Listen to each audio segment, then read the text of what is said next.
Isabela Palacios no se ha perdido, según creo, ni un minuto de todo lo que ha pasado en las intervenciones de México y, por supuesto, de la defensa de Ecuador. Ella es coordinadora del área de justicia y del Observatorio de Derechos y Justicia, valga la redundancia. ¿Qué tal, Isabela? ¿Me escucha? Buenos días, Jimmy. Sí, muchísimas gracias por el espacio. Buenos días con toda la audiencia. Supongo está un poco trasnochada, Isabela, porque no se perdió un minuto de la intervención de Ecuador. Bueno, ¿cómo vio la intervención del Ecuador? ¿Cuál fue la base o el argumento sólido, si es que efectivamente lo hubo, del Ecuador frente a lo que ya planteó México, ¿no? México protestó severamente a través de su vocero Alejandro Celorio, incluso dijo que ya tenían que prácticamente regresar a llevarse todos los archivos que están en la embajada sin autorización de nadie, ¿no? Ujú. ¿Qué pasó con Ecuador? Bueno, antes de empezar con esto, sí me permito como dar un poco de contexto ¿Cómo para que no? la ¿Cómo audiencia no? pueda entender a qué nos referimos. Lo que vimos hoy, ayer y hoy es el procedimiento sobre la solicitud de medidas provisionales que ha presentado México ante la Corte Internacional de Justicia a propósito de la incursión a la Embajada Mexicana en Quito el 5 de abril. Esta solicitud ha sido tramitada de manera expedita porque así lo dispone el reglamento de la Corte, que las solicitudes de medidas provisionales se priorizan por sobre el resto de casos que la Corte está tramitando. Y de hecho fue hace como 2 semanas que se fijó la fecha para esta audiencia que vimos ayer y hoy. Entonces ayer era la ronda oral única de argumentos del Estado mexicano, que como usted bien dice, comparecieron Alejandro Celorio y algunos otros representantes del Estado, y hoy fue la ronda oral única de argumentos del Ecuador. Y básicamente el objetivo de esta audiencia era que ambas partes justifiquen y se pronuncien sobre este pedido de medidas. Y las medidas que México ha pedido son 4. La primera es que se ordene al gobierno ecuatoriano que adopte las medidas que sean necesarias para proteger el edificio, los archivos y los bienes que reposan en lo que operaba como Embajada Mexicana en Quito. La segunda es que se permita la limpieza, digamos, la traducción literal de la palabra que usa México en su pedido es clear, que sería, entendemos que sería el retiro de los bienes y de los archivos que reposan tanto en la embajada como en las residencias privadas de los diplomáticos mexicanos. Y hay 2 medidas que ayer dijeron los delegados mexicanos que son complementarias. La primera es que que el gobierno ofrezca una garantía y que asegure que no va a tomar ninguna acción que pueda continuar afectando los derechos de México. Y la última es que no se adopte ninguna acción que pueda agravar o prolongar la disputa entre ambos estados. Entonces, como funciona el procedimiento ante la Corte Internacional de Justicia, esto para lo que les correspondía hacer a ambas partes es justificar en esencia 3 cuestiones. La primera es que la Corte Internacional de Justicia sí puede conocer y sí tiene jurisdicción, al menos prima facie, como a primera vista, sí tiene jurisdicción para emitir estas medidas. La segunda es que sí existe, bueno, que México puede al menos que los derechos que México alega, que busca proteger, son al menos plausibles.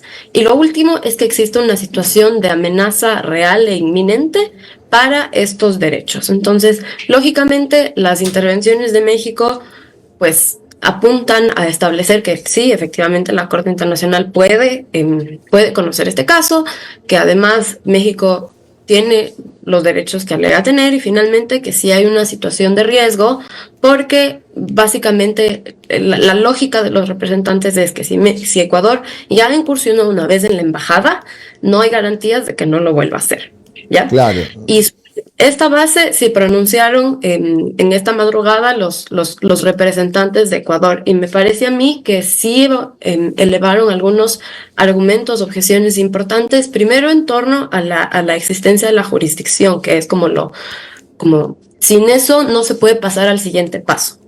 Y en particular lo que dijeron es que para estar habilitada la Corte a conocer estas medidas provisionales, tenían que haberse agotado mecanismos pacíficos o mecanismos usuales diplomáticos o negociaciones directas entre ambos estados para resolver la controversia.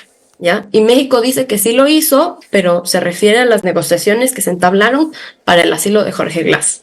Entonces, lo que dijeron hoy los representantes del Ecuador es que en realidad la disputa no se refiere específicamente, no versa exclusivamente sobre el tema del asilo de Jorge Glass, sino que en los términos que ha sido planteada la aplicación mexicana, la disputa se refiere a lo que pasó en la incursión en la Embajada de México y a lo que ha pasado después. Es decir, hay como un corte en esa línea de tiempo y tenemos que, y como la audiencia y todos bien recordamos, inmediatamente después de que las autoridades ecuatorianas entraron a la Embajada, México cortó relaciones diplomáticas. Entonces no hubo ninguna negociación y no hubo, o sea, no se trató este tema de la incursión específicamente en vías alternativas. Y eso fue, sobre el primer punto, ese fue el argumento principal de los representantes del Ecuador, que en esencia dijeron que no se han cumplido los requisitos y que la Corte no podría y no debería aceptar la solicitud de medidas provisionales de México. Abogada, buen día. Omar Jaén le saluda. Gracias por su tiempo. Abogada, entonces básicamente lo que Ecuador ha dicho es, usted no tiene competencia para dirimir este tema.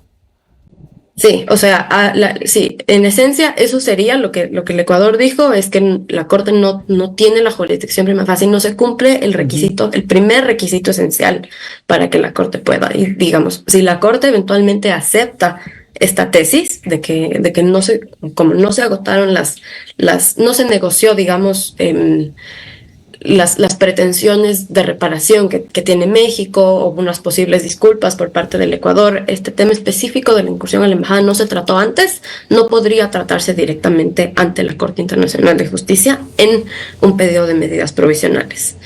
Por ejemplo, pero abogada, se puede recurrir o se puede aludir, oye, pero no te sentaste a conversar conmigo, o sea, para hablarlo en términos coloquiales, ¿no? Ecuador le está diciendo, a ver, México, después de que yo le invadí su casa, no me invitó a tomarme un café para resolver los problemas. Pero el tema es, el de invadir tu casa no es argumento suficiente como para no volver a sentarme contigo. Bueno, digamos, sí creo que yo sí coincido en que Ecuador incurrió en una grave violación del derecho internacional y en que México tenía todo el derecho para romper relaciones diplomáticas, pero ahora, digamos, esa ya no es la discusión en este caso. La discusión pasa a ser si México ha cumplido con todos los requisitos, porque en este caso particular lo que se invoca como fundamento para acudir a la Corte Internacional de Justicia es el Pacto de Bogotá, que es el Tratado Americano sobre Soluciones Pacíficas. Y ese tratado sí dice específicamente y establece una serie de mecanismos de negociación, buenos oficios, misiones, algunos procedimientos que tienen que agotarse antes de acudir a la Corte Internacional de Justicia. Entonces, independientemente de, digamos, posibles afectos o desafectos que pudieran existir en este caso, eso es lo que está establecido y que sin duda tiene que ser considerado. Claro. El representante de Ecuador que se refirió a eso es Sean Murphy, y él analizó incluso con casos anteriores en los que la Corte ha analizado cómo se aplica este tema del Pacto de Bogotá, específicamente un caso de Nicaragua contra Colombia, y en ese caso dijo que la fecha que tiene que considerarse es la fecha desde que se inician los procedimientos. Entonces ya para esa fecha no había ningún diálogo diplomático oficial, ningún canal de comunicación entre México y Ecuador. Entonces, Isabela, sí, perdón la interrupción. O sea que la Corte de pronto, si es que funciona el argumento de Ecuador, podría disponer, a ver, aquí paramos, antes de continuar, regresen, siéntense a conversar y una vez que agoten ese procedimiento, volvemos a la Corte. ¿O ya no hay retro? Claro, a ver, aquí hay que hacer una separación entre la aplicación, que es, digamos, la demanda de México en la que busca que se declare que el Ecuador ha incurrido en violaciones y se ordenen medidas de reparación, incluyendo que no suspendan de Naciones Unidas, y por otra parte es el pedido de medidas provisionales, la solicitud de medidas que son separados, se analizan de manera distinta. Esto se analiza primero, pero no afecta a la eventual decisión de la Corte sobre el fondo, sobre los méritos del caso. Podría muy bien ocurrir que, por ejemplo, la Corte acepte la solicitud de medidas provisionales, pero niegue o rechace, digamos, la demanda de México, o podría ser al revés, que la Corte niegue las medidas provisionales, pero luego acepte la aplicación de México. Son independientes y no constituyen procedimientos, pero si la Corte acepta la tesis que ha planteado hoy Ecuador, la consecuencia directa sería que se niegan las medidas provisionales que el gobierno mexicano busca. ¿Y cuánto tiempo puede pasar para que haya una resolución de la Corte? ¿Esto puede ser tan rápido como la convocatoria o ahí sí hay que esperar un par de meses? Pues no hay un tiempo establecido. Lo que se establece, lo que se determina es que tiene que tramitarse de la forma más rápida posible, pero yo creo, y digamos, creo que puede tardar un par de semanas, incluso hasta un mes. Consideremos, por ejemplo, un caso reciente de medidas provisionales que se trató en la Corte fue el de Sudáfrica contra Israel. Entonces, la aplicación se presentó a finales de diciembre, la audiencia fue a inicios de enero, y la decisión se emitió a finales de enero. Fue una cuestión de algunas semanas nomás, y podríamos esperar, porque me parece, o sea, sí creo que no es tan elevada la complejidad de los análisis en este caso. Y bueno, esto también depende de la colaboración de cada una de las representaciones de los estados, pero puede ser algunas semanas. Ahora, abogada, el hecho que Ecuador, previo a la audiencia de México, haya presentado una contrademanda a la original presentada por el gobierno de AMLO, ¿no es también una demostración que los mecanismos de solución estaban cerrados por ambos lados?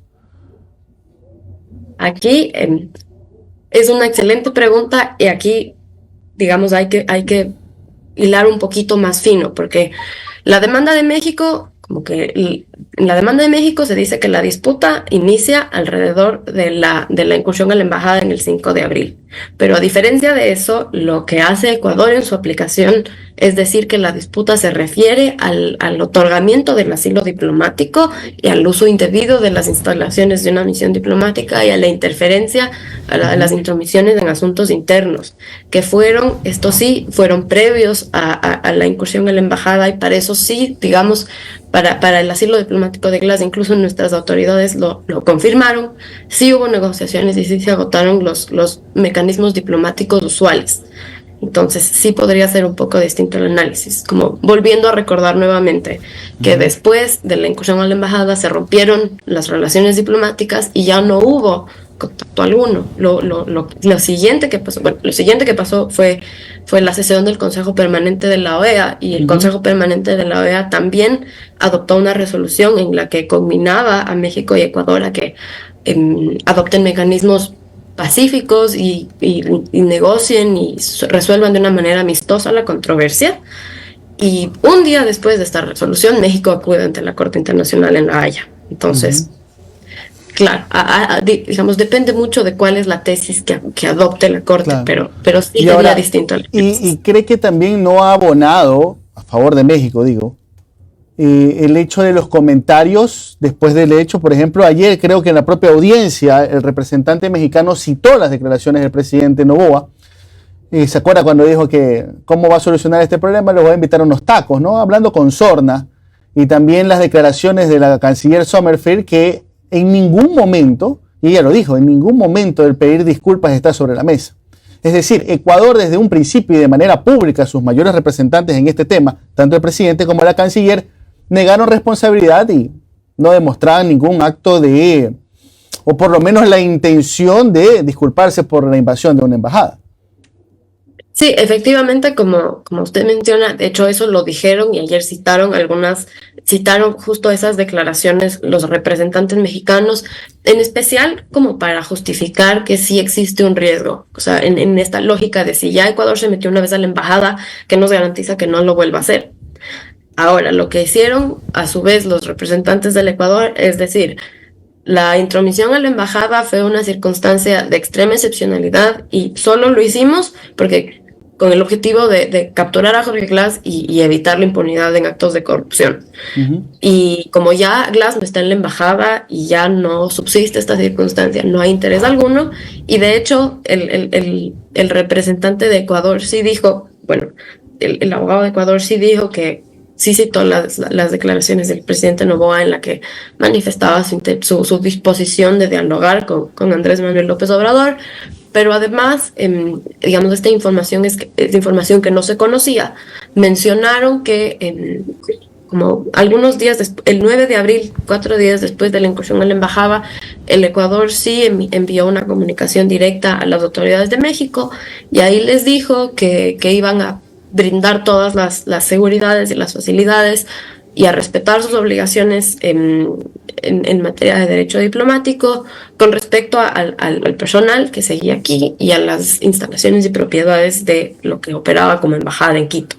Entonces, justo en eso consiste, digamos, el juego del litigio ante los tribunales en general y entre los tribunales internacionales en este caso, abogada, que es ver qué puede favorecer. Y finalmente, abogada, como para cerrar, con su experiencia, con lo que usted ha visto, con lo que ha ocurrido ya en otros casos, ¿qué presiente que podría ocurrir en 2 semanas o en un mes? ¿Por dónde cree que podría ir el lado de los magistrados en la Corte Internacional de Justicia?